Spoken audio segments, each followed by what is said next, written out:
Okay, I think we can start now.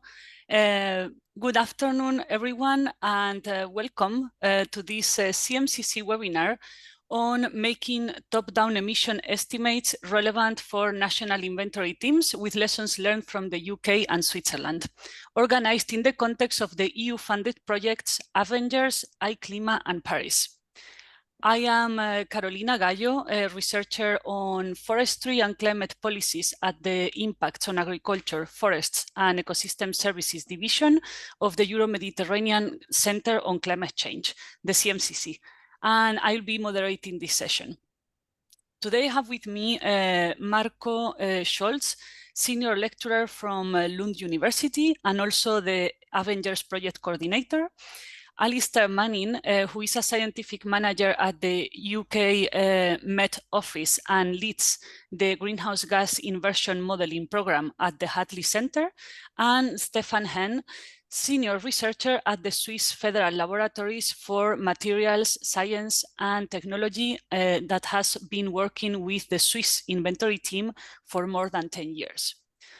Before getting into their interventions, please allow me to give you a very quick introduction of the CMCC as a host of this webinar. The CMCC has the mission to investigate and model the climate system and the interactions with society in order to provide reliable, rigorous, and timely scientific results to stimulate sustainable growth, protect the environment, and develop science-driven adaptation and mitigation policies. The Center also aims to develop foresight and analysis of our future planet and society. The Center focuses on multidisciplinary research, counting with 3 different research institutes dealing with different climate science-related topics.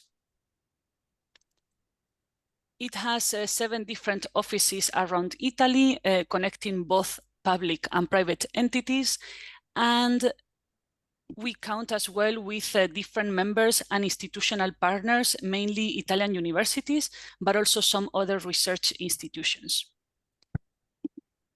And to finish, just to mention that we have a super computing center located at the CMCC headquarters in Lecce with almost 25,000 cores, and it's actually the most powerful computational center in the country. During the session today, we'll have first Marko, who will present briefly the EU-funded sister projects dealing with greenhouse gas emissions verification. Then Alistair and Stephan will present the examples of top-down emission estimates in the UK and Switzerland, respectively. And then we will have some minutes, 10 minutes for questions. During the Q&A part, for any questions you may have for the presenters today, you can write them directly on the Q&A section, or you can raise your hands and we will open the microphone for you. Now, let me pass it on to our first speaker, Marko. Please, the floor is yours. Thank you. Hey, thank you very much, Carolina, and welcome from my side as well. So let me share my presentation. It's going to be a short presentation. It's a quick overview or introduction to the 3 different projects. It's actually a presentation given that we gave at the ICOScience conference earlier this year. It's a couple of slides of the presentations, not all of them. So to keep it short, let me get it full screen. Do you see full screen? Yes, Marko, thank you. Okay, good. So as Carolina mentioned, it's the webinar is organized by our 3 projects. So Paris, Avengers, iClima, and they are a response to an earlier call from the European Commission on verification and reconciliation of estimates of climate forces. And I am the coordinator of Avengers. So my name is Marko Scholze, as Carolina mentioned. The coordinator of iClima is Rona Thompson from NILO in Norway. And for Paris, it's Anita Ganesan and Thomas Röckmann. Anita is at the University of Bristol and Thomas Röckmann is at the University of Utrecht. So briefly, we are a project group. We are 3 projects under the same roof, essentially, as you can see here, our logos under the call verification and reconciliation of estimates of climate forces. And obviously, since we answered with our proposals the same call, we have similar overarching objectives, and that is to support and improve national greenhouse gas emission estimates using atmospheric observations. I mentioned already funding comes from Horizon Europe, and it's a call in Cluster 5, Destination 1, Climate Sciences, and responses for the transformation towards climate neutrality. Since we are 3 projects, and each of our projects is around 5 million euros, there is a large group of institutions involved, and just to give you a quick overview of the logos, you will recognize many of them, and I would hope that many of representatives of the institutes are now online. So we have more than 10 national inventory agencies as partners within our projects. That's also important to emphasize, because that is something which makes us a bit special to work with the national inventory agencies. And we are also collaborating with the Copernicus Atmospheric Monitoring Services, where they, or also we, many of us are also involved in that, are building up a European-wide CO2 monitoring, verification, and support capacity. Just to give you a bit more details, we have several focus countries, and you can see the map here. So it's not covering the whole of Europe, but most countries of the EU are covered. In addition, we have UK and Norway and Switzerland, obviously. So you will hear about the UK and Swiss experience in a couple of minutes. And then each of the projects has a bit of a focus area spatially. So for example, Avengers, since it's coordinated from Sweden, here from Lund University, we will focus also specifically on Sweden, among other countries. But in general, all of us are looking at improving methodologies for observation-based emission estimates from atmospheric concentration measurements, so using atmospheric emissions, using atmospheric inversions, sorry, and benchmarking of these emissions derived from atmospheric inversions. The final aim is then reconciliation of estimates derived from atmospheric inversions with the national reported emissions, and that is then done for the selected countries you see in the map. And yeah, Stephan and Alistair will give an example on how this looks like in the case of UK and Switzerland. Focus gases are climate forces, and what we mean by climate forces are essentially the 3 main greenhouse gases, CO2, methane, and N2O, but also selected F-gases and selected aerosols. So that's actually an area where the 3 projects differ a little bit. So we all do the 3 greenhouse gases, but not all of us do the same F-gases or aerosol components. And one more slide here. So collective outcomes are, for example, toolkits to make use of atmospheric inversions to support national emissions reporting. We will assemble good practice guidelines. So for focusing on national inventory agencies, for them to make use of atmospheric inversions or estimates derived from inverse modeling. We will prepare draft annexes to be included in the national inventory reports based on our atmospheric inversions, and we will provide training on observation-based estimates of greenhouse gas emissions through workshops and also through this webinar series, for example. Now, my final slide is showing essentially a sketch with all the different climate forces we are focusing on, the different methods we are focusing on, and which of the project is really looking into what kind of greenhouse gas and what kind of method. it's a busy figure, and I don't expect you to get it all at once here. Essentially, the main thing is that, as I said, all 3 projects look at atmospheric inversions and the main 3 greenhouse gases.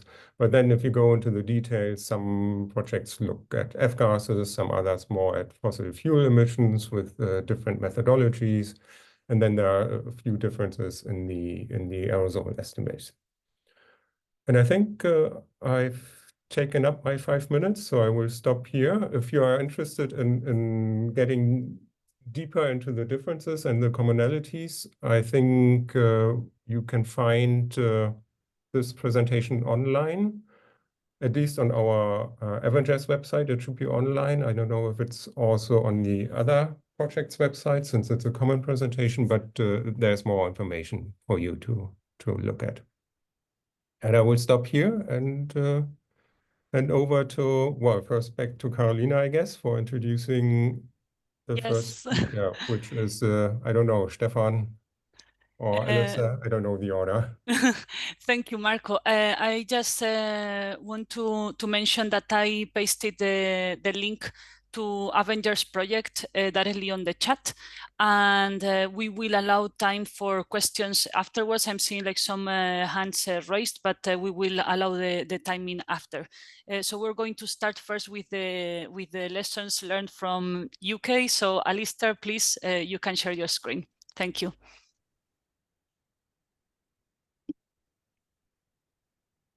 Hopefully you can hear me and see my screen. Both. Thank you very much.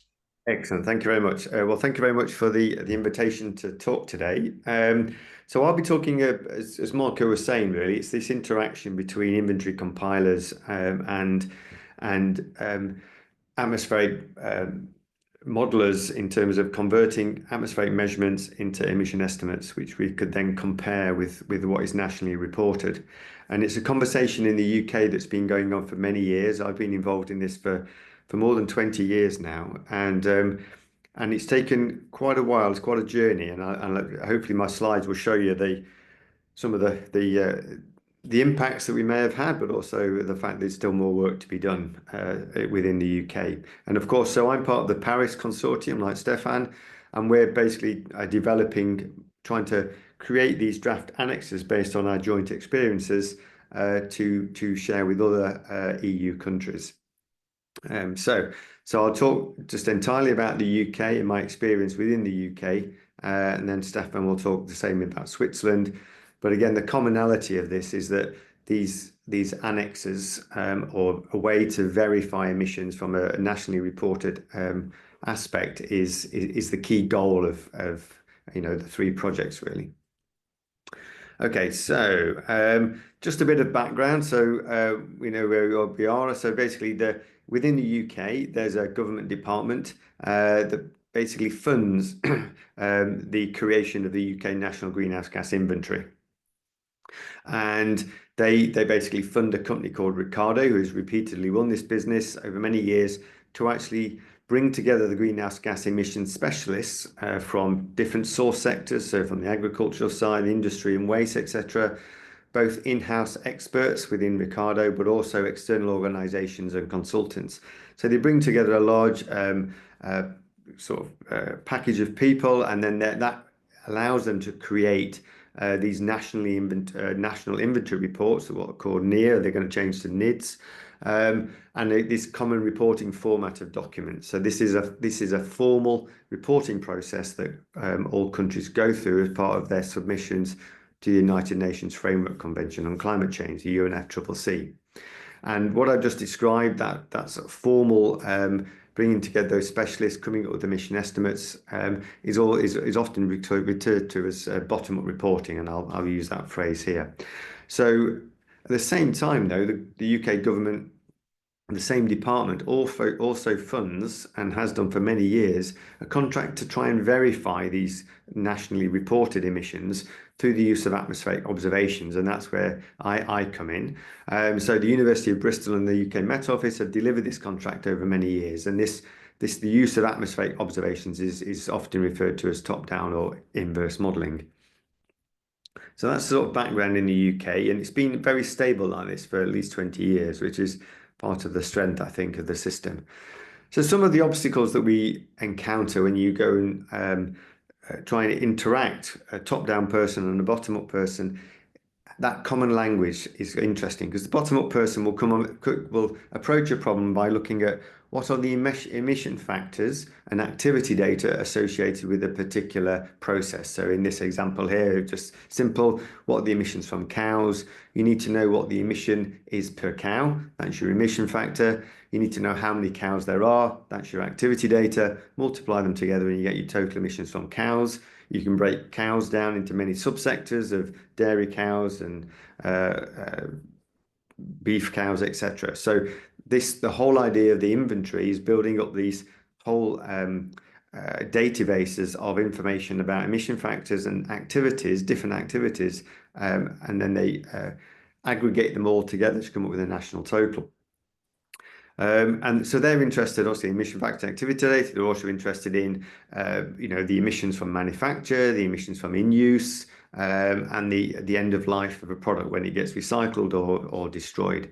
So that's the way they come at it, and it's an internationally audited process. It's all part of the United Nations Framework Convention. And that's very different to where the top-down people come in, because we talk about total emissions of a gas. We talk about geographical distributions, not quite the same as what a bottom-up person would think about. And also the other thing is clearly the bottom-up reporting is usually dominated by CO2 flux. 80% of the UK greenhouse gas emissions are about CO2. And CO2 is the hardest problem for top-down modelling. And it's still kind of in research. It's getting into the point where you can start to talk about fossil fuel CO2. But CO2 is complicated by the biosphere. So from sort of the time that I've been involved in this, we've always sort of said, we can't really do CO2 at the moment, but we are working towards doing that. So what we are focusing on are gases like methane, nitrous oxide, and the fluorinated gases.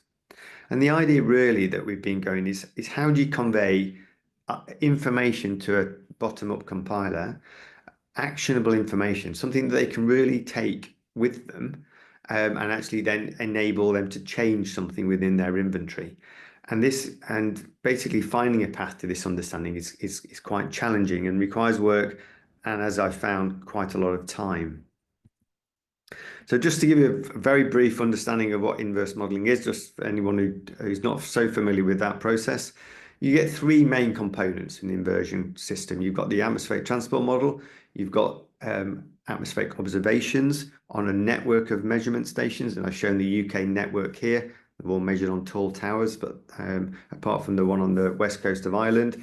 And across Europe, obviously, there's a whole swathe of the ICOS network that measures a lot of methane and CO2 and nitrous oxide.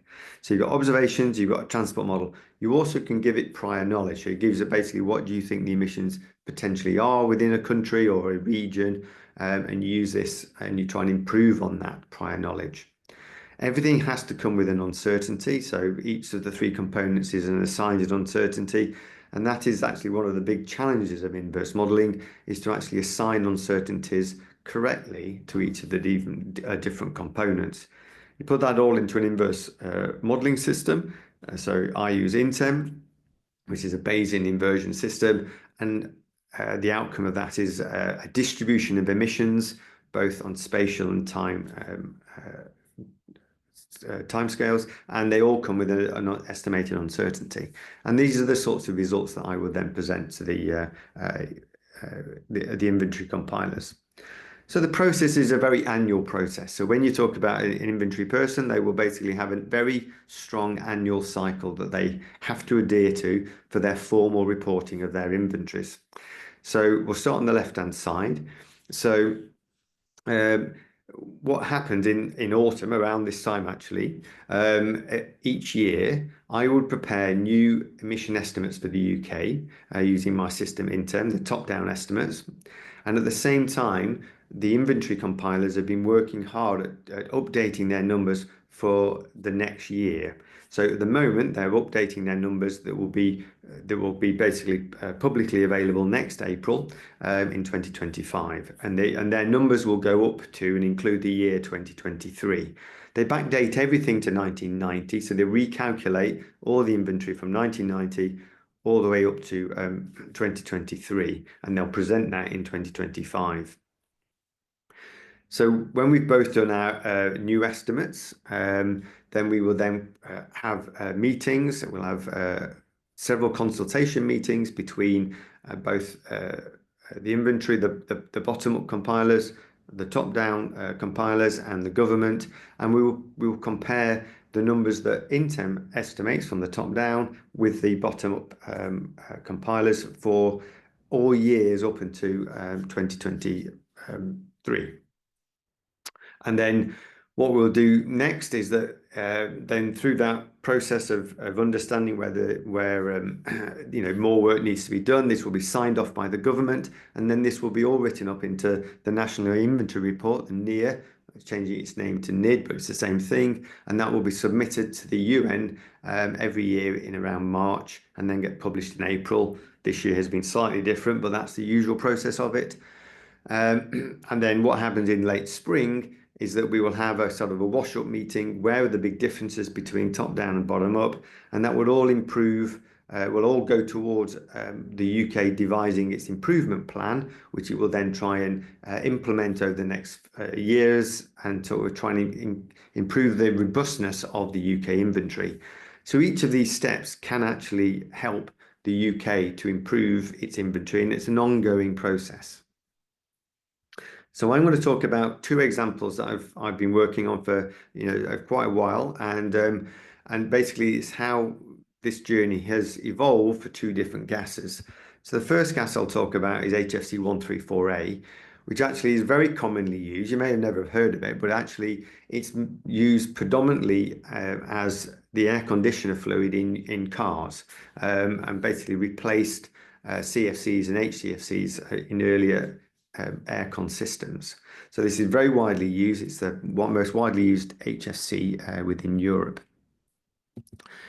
So back in 2013, this was the situation that we found ourselves with. So the bars are the inventory from 2013, and then you've got Intem's estimates in blue. The Intem estimates will always be in blue in the next few slides in 2013. So then you can see that there's a big mismatch here between what the measurements are saying, converted with the transport model into a UK total in blue, compared to what the inventory was reporting for this particular gas. So then we went round into the improvement plan and thought, well, okay, this is an interesting project that we could look at. So University of Bristol took over this and decided that we would look at the inventory model and work out which components of the inventory model may be accounting for this mismatch. Is there something that the inventory is getting wrong in effect? So there were two factors that came out of this study. Was basically how quickly did HFC 134A penetrate into the market? That's the plot on the top right.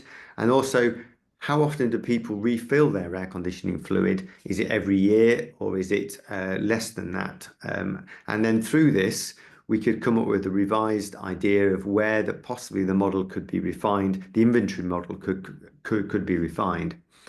So that then went to inventory experts, and then they, over the next few years, revised their model for the inventory and came up with a new inventory by 2020. And you can see there that the bars in 2020 are somewhere between the blue line, the Intem top-down estimates, and the red line, which was the inventory in 2013.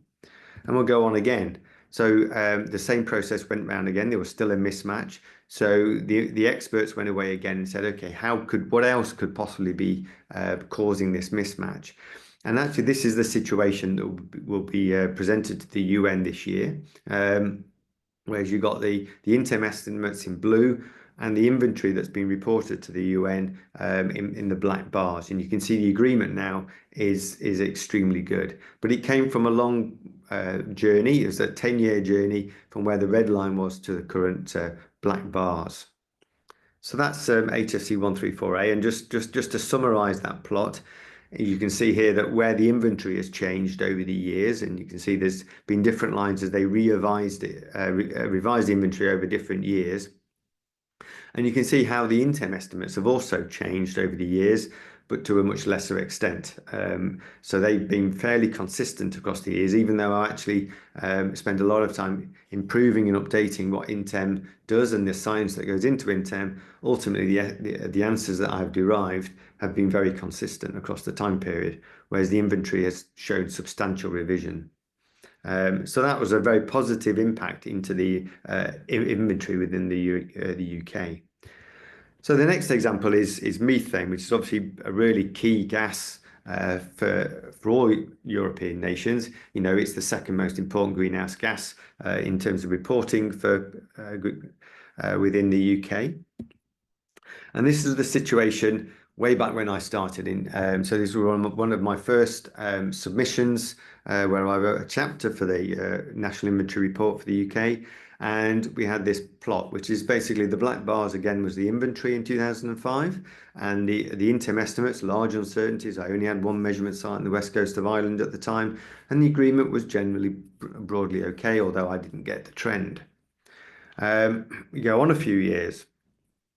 So while all this time, the UK government, they launched a big consultation of improving the UK inventory of methane, and they revised a lot of their emission factors and activity data, largely in the waste sector and the agricultural sector, and they revised their emission estimates. So by 2011, you get the black bars there, which is very different to the red line, which was the inventory in 2005. And you can see that the blue line for the top-down intem estimates have stayed broadly on track in terms of the last few years, but they start to see a deviation now going back to 1990. And you can see that intem now goes back to 1990, which it didn't in the previous slide. So then you move forward to current day. We've used a lot more measurement sites now in current, the network across the UK was expanded from, as I say, one site on the west coast of Ireland. Then we included a site in the Netherlands, and they included more sites across Europe. And then the UK network expanded significantly in 2012 with the 4 towers that I showed it on a previous slide. And so we've got a very good network in the UK now, and the agreement in the last decade, the blue line versus the black bars, is extremely good.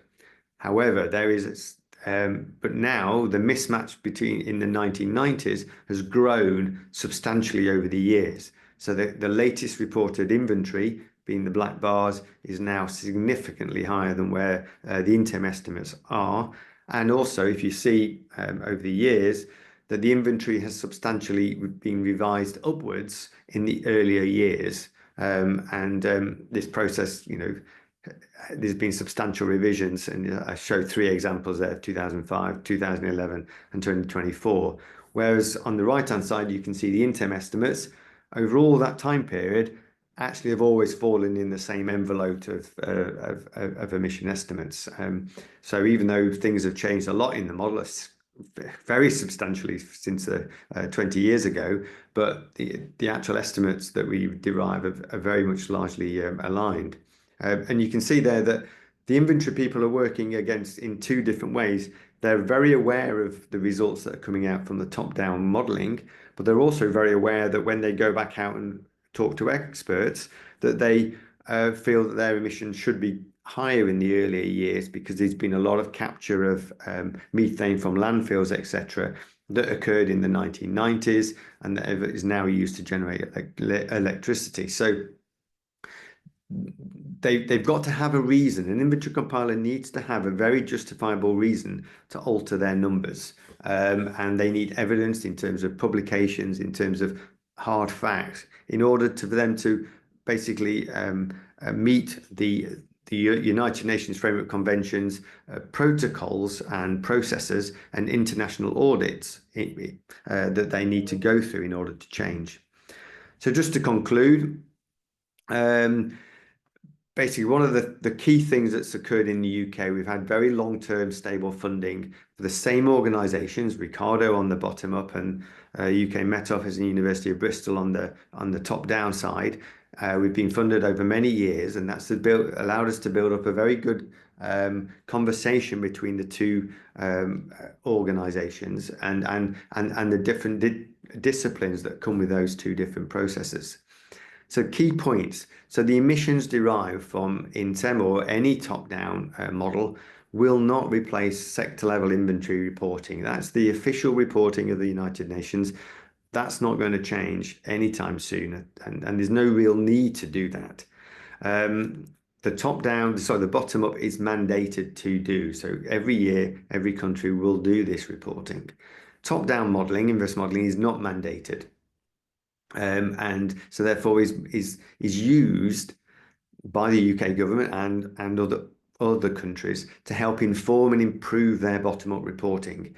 And as I said before, it's very much this annual cycle of improvement, and it takes quite a while to get, one, the confidence built up with the system that you have, and also you've got to come up with evidence in a way, in a language which the inventory compiler can understand and to make use of. It's got to be actionable by them. And as I said, really, the top-down and bottom-up methods, I haven't really gone into much detail about that, but they've got different strengths and weaknesses, and bringing those together actually helps both sides, I think. And the key thing is really we're all working together to improve the overall product, which is, as I said before, what is reported to the United Nations Framework Convention, which is the NEARS and the CRF, the Common Reporting Format of all the numbers. And with that, I will finish and pass on to Stephan. Thank you very much, Alistair. Also, because we are like really in sharp timing as well. So we will have now Stephan to explain a bit the example of Switzerland, and then we will have some time to answer the questions that are coming from the audience. Please, Stephan, the floor is yours. Okay, do you hear me and you can see the slides? Yes, perfect. Thank you. Okay, thank you very much. Also from my side, thank you very much for giving me the opportunity to show a little bit of what we learned from our inventory involvement. It almost goes back as long as Alistair said, but you will see a little bit about the history, slightly with simpler methods and so on and so forth. I should also mention that I'm myself partner in the Paris consortium, but other people at Empa are also members of Avengers and iClima. So we're spanning all three projects, but we're using different tools.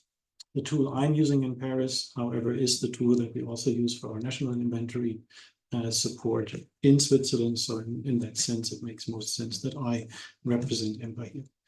I'm not going to repeat Alistair's slides and just replace UK with Switzerland every time. I'm taking a slightly different approach. So yes, the system is very similar in Switzerland. We have the same kind of stable funding from a national government body. We have the same kind of annual process of meetings and updates and so on. So that's all very similar. The standpoint I would like to take today is more like, okay, how do you start this process? And what are the lessons that we learned from our journey so that you can start this process in another country? And I might not be giving the perfect lessons here, but I think it's a start. So let's see. I structured this into 6 lessons. Lesson 1 is very similar to what Alistair said in the beginning. You have to find the common ground for communicating with inventory people. So they come from a different background. They come from activity data, emission factors mostly. They're usually not atmospheric scientists. They might not have the same physics background that you have, and so on and so forth. So I think it's very important in the first meetings that you ever have with your inventory team to find common grounds in terms of language, also in understanding the methods, and so on. And I think this goes for both directions, right? So if you've ever looked at one of these national inventory reports or national inventory documents, how they're called now, these are hundreds of pages of process detail. all these details somebody has put together with some base knowledge on it. And usually I don't have this knowledge. So usually for me, these inventory reports are a source of information way beyond my understanding of the processes, because my process understanding is the atmospheric transparency. So it goes both ways. That's one thing. Then even using this term top-down, as Alistair introduced it as well, right? Top-down versus bottom-up. It might cause confusion because there is also a top-down method in the bottom-up world, which is actually using global or total estimates, for example, fuel consumption for the whole country from import statistics, sales statistics, and not use the number of cars and kilometers driven to arrive your emission numbers. So even with such terms that we think are in stone, you sometimes have to be careful when you start these conversations. And then Alistair already mentioned some of the things that are involved and that you need in the inverse modeling, and I think you're mostly aware of that. I just wanted to point out it's also important to, from the beginning, point out limitations, and you will see some while I'm talking that we discovered for a small country like Switzerland. So these limitations in terms of network density that basically determine the details that you can get, and also when you want to attribute emissions to sectors, all this that is very challenging from the top-down world has to be communicated right away to really identify the problems that you can work on together. We can also have discussions about wording. So we heard a lot of the term verification and verify before in Alistair's talk. I personally don't necessarily like this term because there is no such thing as verification in environmental science, really, right? We're all just, we're not doing math problems where you can verify something, but we're doing observations, right?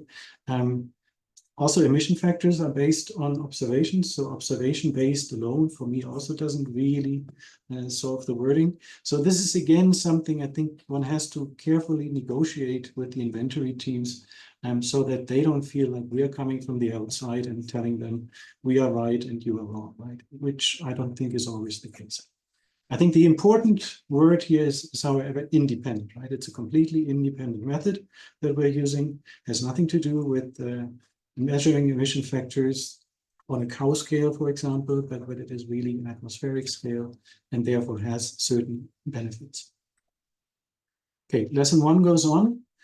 This is the slide which I would not go to the inventory teams, right? So this explains a little bit what is behind my inversion code, how a Bayesian cost function works, what kind of solution I get. But most inventory team people will probably be lost when they see this. Their linear algebra knowledge is probably not like yours.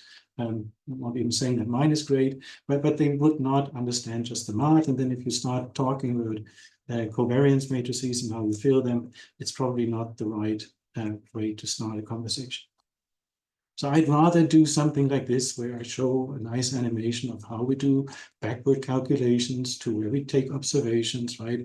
Explain a little bit how you can then multiply this with emissions to come up to concentrations, and show them an animation like this, where I have an observed and a simulated concentration time series, and explain them, yes, by optimizing now the emission field, the one in the middle, I can get a better match on this side, and this is how we work, right? So find simple illustrations of your modeling approach, and somehow this Lagrangian approach is actually maybe even the simpler one. If you come from a Eulerian system, things might be even more complicated to explain.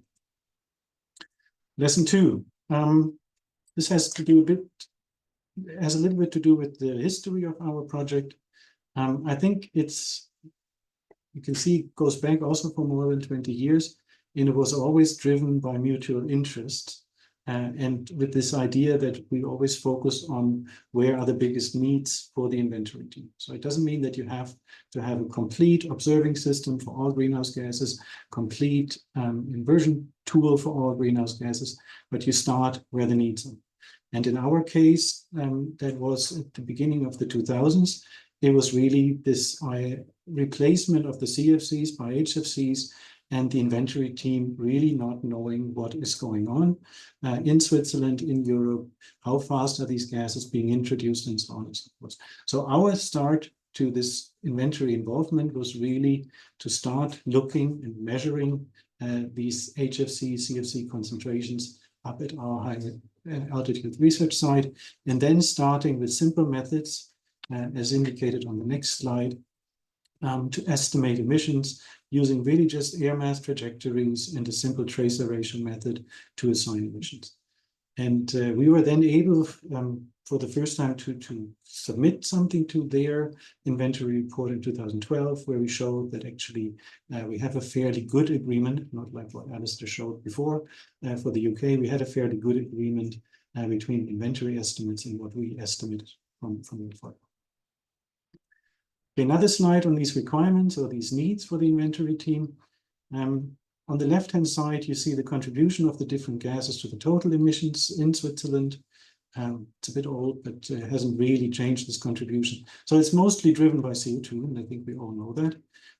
But if you look on the uncertainty side, which you can also find in these inventory reports, then it's a completely different picture. So the uncertainty, at least for the non-LULUCF sectors, is driven by methane and nitrous oxide from agricultural processes. And you can go down into these reports again by process, and you will see, yes, for CO2, largest uncertainty comes from carbon storage and agricultural soils. For methane, it's actually the cows and the manure management. For nitrous oxide, it's the direct and indirect emissions from managed soil. So focusing on these important uncertainties was what always was in the focus of our first project. Again, because we largely failed to get as fine-tuned for CO2 just coming from agricultural soils. We can do a CO2 total, but in going into the individual processes, rather difficult to estimate or distinguish between biosphere and fossil fuels. Okay, I skip over this slide, show our first result that we obtained for methane in 2016. No mentioning of details here again, but just to say, again, our numbers agreed relatively closely. They also agreed relatively closely when we looked at just Jungfrau-Joch and this tracer ratio method. So we didn't have the same kind of history of mismatches that we had to explain, actually. Lesson 3, assure long-term support. So yes, I said our support by this government body has been going on for 20 years. But it's important to point this out to them again and again, how important it is to assure that the system as a whole is running.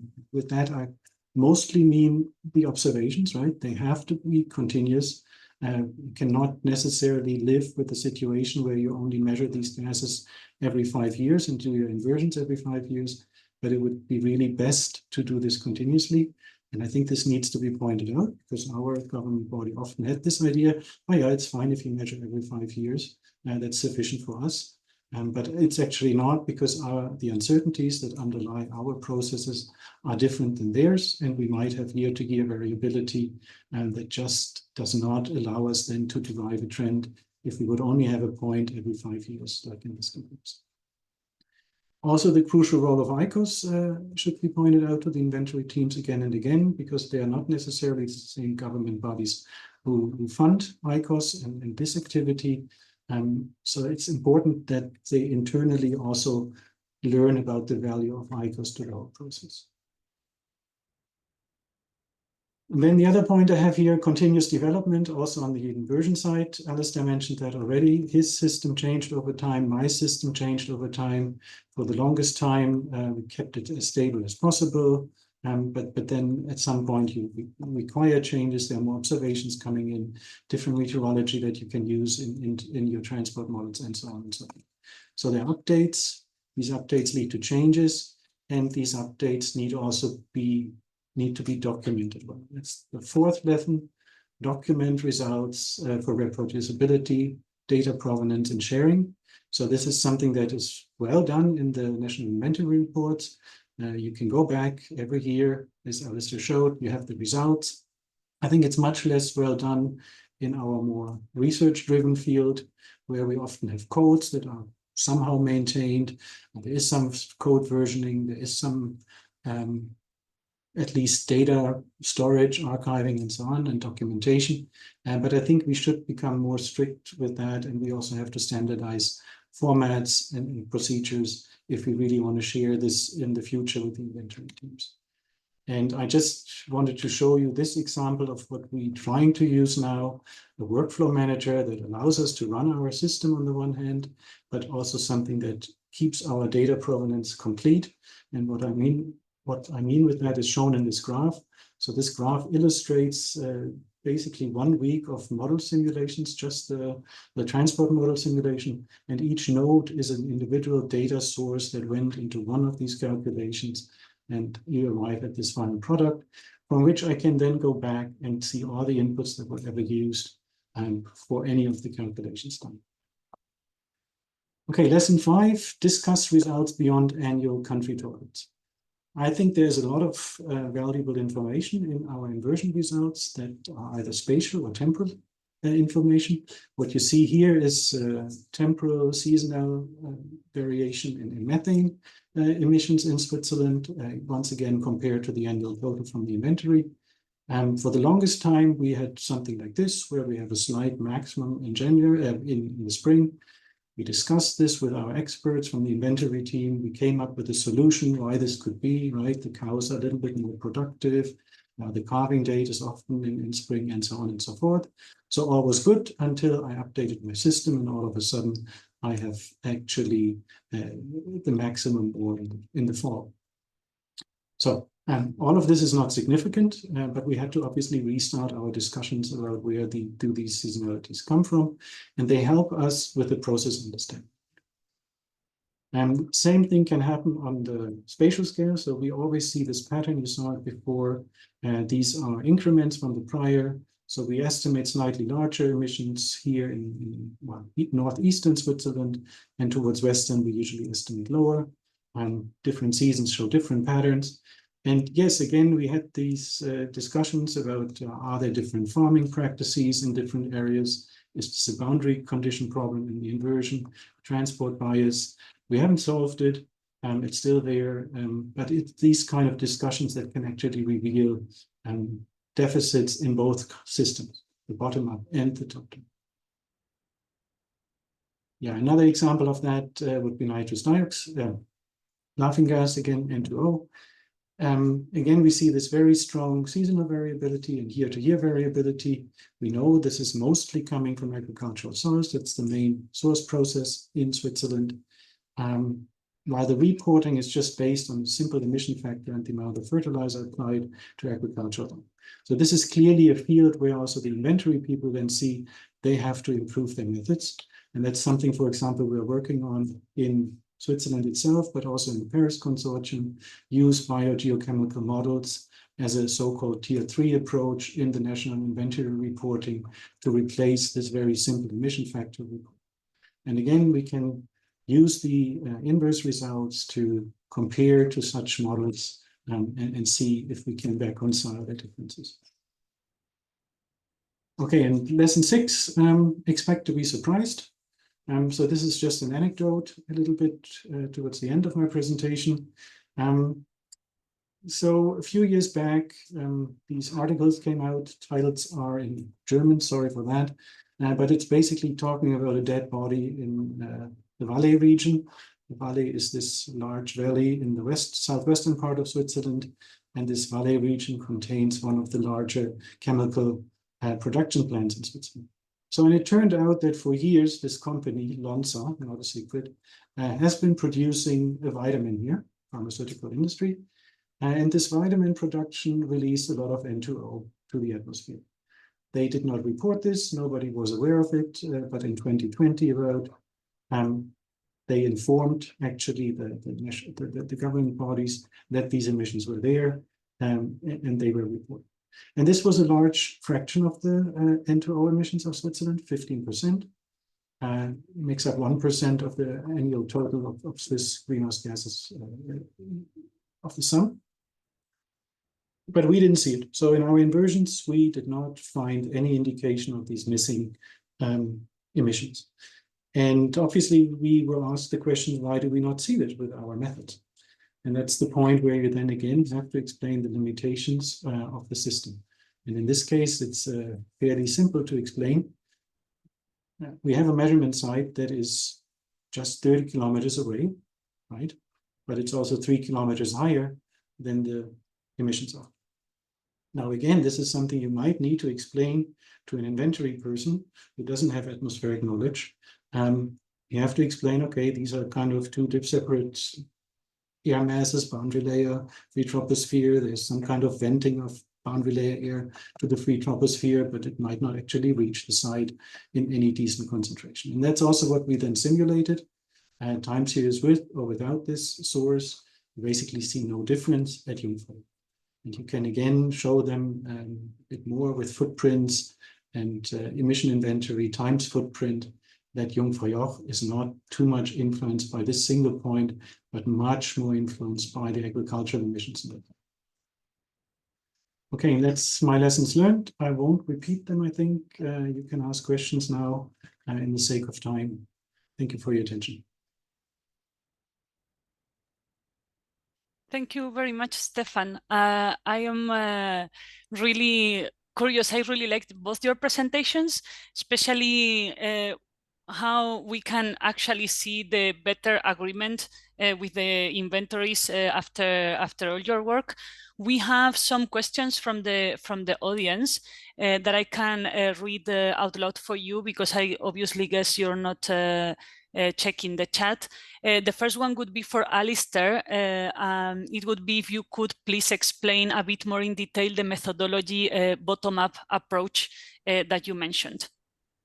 Well, it's very detailed in the sense that as I said, it's all about emission factors and activity data. So the emission factor is how much of a gas is emitted from a particular activity. And my example was a cow. So you basically measure the emissions of methane from a cow.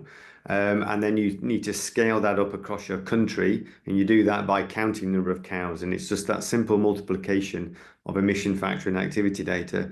And then you do that across the entire industry and the entire country. So all the different processes. So we've mentioned several, so this amount of cars driven, how much refrigerant gas they may have, how much petrol they may have, etc. Petrol sales, they will all be used to calculate to different methodologies and different modeling to come up with your different totals. So yeah, it's very complicated in the sense that there's a lot of data flows into this. So the data flow is really important in these systems, and you've got to have this continuous, every year gets updated numbers of all these different activity data. You use very similar emission factors every year, but you can revise those. But it's the activity data, keeping on top of the activity data year to year is the really hard part. Hope that goes some way to helping. Thank you. And I would have now a question actually that would be for both. Because you both mentioned the importance of the long-term stable funding, and yeah, it would be good to see like where that's coming from, especially for the verification team. I know Stephan mentioned more like a national funding, but in other countries maybe it's more difficult to get a stable funding for operational work. For instance, in your case, Alistair, that is in a research environment like the university. So can you both mention something about that? Shall I go first? Yeah. So yeah, I mean, it is very difficult, I would say, and I've been very fortunate within the UK that the funding has been from two things. It's from central government, but it's also the same department that funds the inventory compilers is also funding the work with the atmospheric measurements, and that forces us to communicate with the inventory compilers directly. But generating where that funding comes from, I mean, that's definitely a country to country sort of different countries organize themselves very differently in terms of who does the inventory reporting, how do they do it. It varies enormously. So there's no real golden rule for how you do that. it's just pulling things together and convincing. Ultimately, it goes to the government. So the government is the one who has to formally report. So the government has to ultimately decide how to derive their inventories and how they're going to test and improve their inventories. And it's getting into that process of improvement, which is the way in. But how you do that in terms of the money, that will vary enormously, and you know, comes out of research and then becomes more stable funding after a while. I don't know if Stephan's got some extra nuggets there. I would just add that the situation for us is similar in the sense that, yes, we have some governmental funding, but it's quite limited. We couldn't do all of what we want to do with just this governmental funding. So we're kind of relying on two things. One is that we get some research projects on top of this, right? They're short term, but they can cross-finance some of the activities. That again might be very different from country to country to obtain them, and also to obtain them on the national level is sometimes more difficult, I suppose.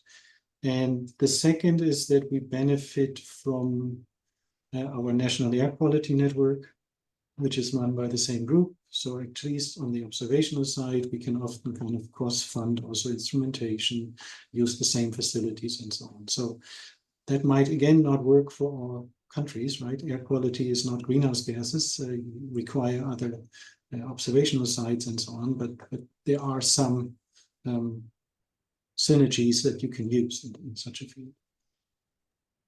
Yeah, I think that was all. Yeah, thank you. We have actually a hand raised. Hans, I can give you the floor if you want to ask directly the speakers. Please, Hans. Yeah, hello. We are listening here together, but the question is actually by me, Margreet van Zanten. I have a question, a very dull question about money. Can Stephan and Alistair say roughly the amount of money which is needed for such a system? And the other one is, are there already actions taken in either Switzerland or the UK for doing inverse modeling for air quality pollutants? I mean, for NOx, for ammonia? Yeah. Yeah. Yeah, I can go first. Maybe go answer first. your second question. We haven't tried. We've done sensitivity simulations with our air quality models, but not full inversions. So it goes in the direction to see where are the sensitivities from the emissions, right? But it's not a full inversion to estimate the emissions. So that's not the same thing. You can do that, but you require certainly a different system that I use for the greenhouse gases. And then the second question about funding. So I would say it's almost 2 full-time positions that we get funded, maybe a bit less, let's say 1.5. So that's not very much. And for the observational side, as I said, there's a lot of cross-funding by research projects and our air quality. So it's a quite small budget for Switzerland, and it's also a small country, so it shouldn't be forgotten. So in the UK, the air quality question. Oh, we're doing a fire test. Sorry, apologies. Good afternoon. This is Jamie. I'll leave it there. Hold on. Well, in the meantime, just a quick question, Stephan, from the chat. Someone was asking if you would have a publication already with the model equations and the time series that you presented, just to give the reference. Maybe, I don't know, you can pass it to me. Maybe we can send it on the chat. The easiest would be if you go to the Swiss National Inventory Report, which contains an Annex 6 with our results, right? And also the references to the scientific publications that describe the modeling system a bit better. Thank you, Stephan. I don't know if Alistair wanted to finish his answer, but if the fire drill is still going on, we just have, because we had an extra question, but was specifically for Alistair, and as we are already sharp 4, we can anyway leave it here, and I invite also the speakers. We can then have a quick recap of the questions that we missed, and obviously we can share with the participants all those questions that that we didn't have time to answer, especially for with the noise and yeah, like I think that could be the best. I think you can, the participants, you can find us all in our websites. We have I pasted the link at the beginning of the 3 projects. It's easy to find us, but if not, we will be anyway sharing this recording through a link after we have it uploaded to the CMCC channel on YouTube, and we can continue the conversation from there. So I thank you all speakers, and thank you all the participants for being here the entire hour and for your questions. Have a nice afternoon, evening. Thank you very much. Thank you, and Thank bye-bye. you. Bye-bye, everyone. Bye-bye.